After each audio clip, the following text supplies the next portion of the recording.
ইরানের পরমাণু প্রকল্পের পর এবার দেশটির বিভিন্ন বেসামরিক স্থাপনা, জ্বালানি কেন্দ্র এবং বন্দরে হামলা করছে ইসরায়েল। শনিবার দেশটির দক্ষিণাঞ্চলের সবচেয়ে বড় গ্যাস ক্ষেত্র লক্ষ্য করে হামলা চালানো হয়। এরপরই মিসাইল হামলা হয় বন্দর আব্বাস লক্ষ্য করে।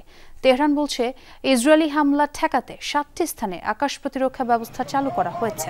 এর আগে তেহরানে ইসরায়েলি হামলায় ধসে পড়ে একটি অ্যাপার্টমেন্ট ব্লকের একাংশ। এতে হতাহত হয় বহু মানুষ। ইসরায়েলি হামলায় এখন পর্যন্ত ইরানের 20 শিশু সহ অন্তত 80 জন নিহত হয়েছে। নতুন করে টার্গেট করা হয় ফোর্দো পারমাণবিক কেন্দ্রকে। স্থাপনাটির আংশিক ক্ষতিগ্রস্তের দাবি তেল আবিবের। এর আগে হামলা চালানো হয় তেহরানের মেহরাবাদ আন্তর্জাতিক বিমানবন্দরে।